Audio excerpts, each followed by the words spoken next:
Hello. If you're considering investing in a thermodynamic panel to heat your water, then you might find this video interesting. We put in a wood burning stove quite a few years ago, and that basically helped us out greatly with our central heating, but we didn't put in a back boiler at the time for all sorts of reasons. Mainly because we didn't want our living room to be overheating in the summer when we didn't really need the stove on, but we wanted hot water. We've got a combi boiler, oil fired, so it was starting to get a bit expensive using that.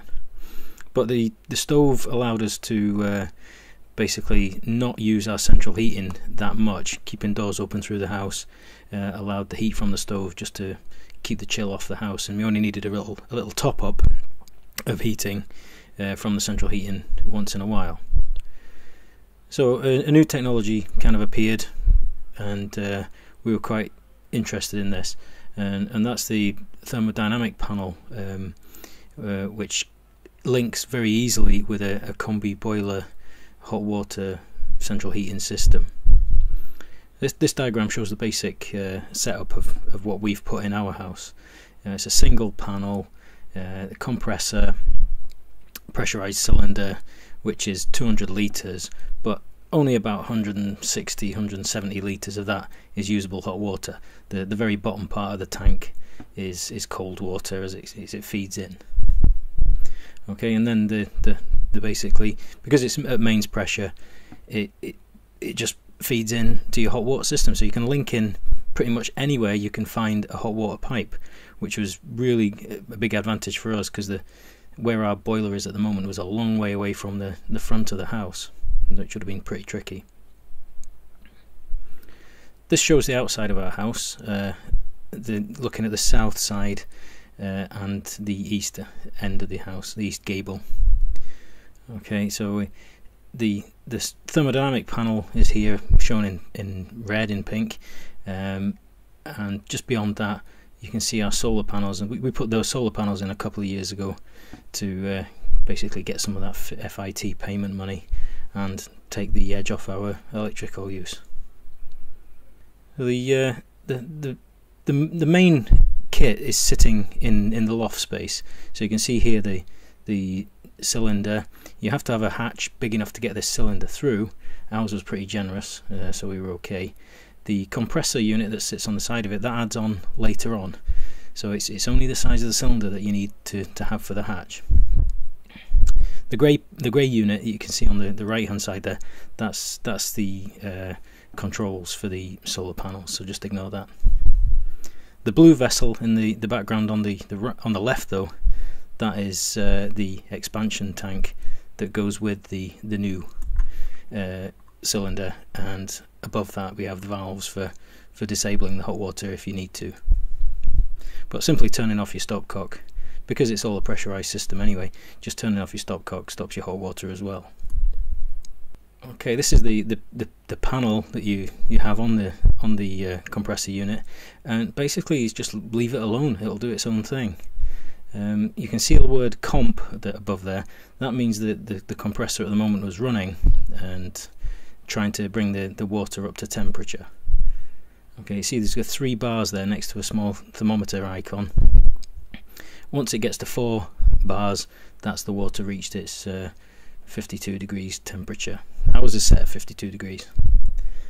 There is an anti-Legionella switch, and this can be used for that purpose. If you intend leaving the system alone for a good couple of weeks, then you should really purge it with the anti-Legionella. It brings it just up to a higher temperature just to kill off any bugs. But the Legionella switch can also be used as a boost, which is pretty handy. So if you drained the whole tank, if you've had a lot of people all taking baths and showers in one day, then you may need to actually force the tank to fill using a standard using a standard heating element, and that's what the Legionella system's for. You can use it as a boost. Problem is the system's in the loft, so you have to go up into the loft to put the anti-Legionella switch on, but it switches itself off automatically when it gets up to temperature. So that's really all there is to do. You basically install this, hook it up to cold and hot water feeds, and you're up and running. And I've done a couple of time-lapse things here so you can see what happens to the actual panel when you start running a tap and the compressor goes on. The coolant in the system gets pumped through the panel, and immediately on a winter's day, as this was filmed, you start to see everything starting to freeze up, and this is exactly what's supposed to happen. It's kind of bizarre, but it's pretty cool. You see the droplets initially freeze, and then as the coolant is pumped around over time, the rest of the panel starts to frost over. So you can see that happening in these little clips here. Okay, once the compressor has stopped running, it starts to thaw out again, and your panel goes back to being black. These were filmed on a day when the external temperature was just 3 degrees centigrade. Humidity was pretty high, that's why there's quite a lot of frost showing up. So there's a lot of moisture in the air. It was very damp days, and there's a lot of stuff around which will kind of condense on the panels and then freeze. But for initial impressions are extremely good. We've only had the system in for 4 days now, but already I'm extremely impressed, and we're looking forward to kind of seeing how much impact this has on our oil use. We're instead of having our boiler trying to heat the water every twice a day for 3 or 4 hours at a time, it's switched off. There's only a compressor running once in a while, basically the same kind of usage as a fridge. It kind of depends on the outside temperature how fast the system is going to fill up completely with hot water.